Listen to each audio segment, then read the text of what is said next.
నారాయణమూర్తి అమ్మవారు వీళ్ళిద్దరూ అన్నా చెల్లెళ్ళు. అందుకే ప్రతిజ్ఞ కూడా ఇద్దరిది ఒకటే. ఇద్దరూ అవతార స్వీకారం చేస్తారు, ఇద్దరిది అలంకార ప్రియత్వం, ఇద్దరూ రాక్షస సంహారం చేస్తారు. అందుకే ఆయన పరిత్రాణాయ సాధూనాం వినాశాయ చ దుష్కృతాం ధర్మ సంస్థాపనార్థాయ సంభవామి యుగే యుగే అంటాడు ఆయన. ఎప్పుడెప్పుడు ధర్మమునకు ఇబ్బంది కలుగుతుందో అప్పుడప్పుడు నేను అవతార స్వీకారం చేస్తాను.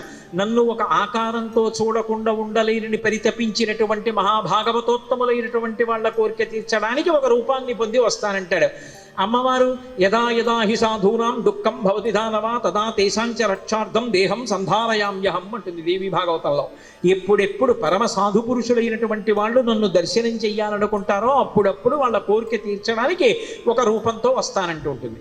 అంతే తప్ప అది నిజంగా అలా రంగులని కాదు. అందుకే నారాయణ నారాయణి ఇద్దరు చేసే పనులు ఒక్కలా ఉంటాయి కాబట్టి ఇద్దరూ ధర్మాన్ని కాపాడతారు, ఇద్దరూ అవతార స్వీకారం చేస్తారు, ఇద్దరూ రాక్షస సంహారం చేస్తారు, ఇద్దరూ భక్తుల్ని కాపాడతారు. అందుకే ఆయన నలుపు ఆవిడ నలుపు, నారాయణ నారాయణి అన్నా చెల్లెలు. అందుకనే అమ్మవారు నల్లగా ఉంటుంది. అందుకే పుట్టగానే హిమవంతుడికి కూతురు పుట్టింది అనగానే నారదుడు వెళ్ళాడు. పేరు పెట్టండి మహాశయ ఈ పిల్లకన్నారు. ఆయన చూశాడు, నల్ల పిల్ల కాళీ అన్నాడు. కాళీ అంటే నల్లగా ఉండే పిల్ల అని దాని అర్థం. కాళీ శంకరుడు ఏదో నల్లగా ఉంటుందని కాదు, పరమ ప్రేమతో కాళీ కాళీ అని పిలుస్తూ ఉండేవాడు. ఒకరోజు ఎందుకు ఆయనకి పాపం మా స్వామికి అసలు అలాంటి లక్షణాలు లేవు, దేవతా కార్యం ఒకటి జరగవలసి ఉంది. అందుకని ఆయన ఏం చేశాడు, తన చెయ్యి ఇలా పెట్టాడు, అమ్మవారు చెయ్యి పక్కనెట్టింది. ఓసారి ఇలా చూసుకున్నాడు, ఓసారి ఇలా చూశాడు, ఓసారి ఇలా చూసుకున్నాడు, ఓసారి ఇలా చూశాడు అన్నాడు. తెల్లటి వాణ్ణి నల్లటి పిల్ల అని ఓ దొంగ నవ్వు నవ్వి కాళీ అన్నాడు.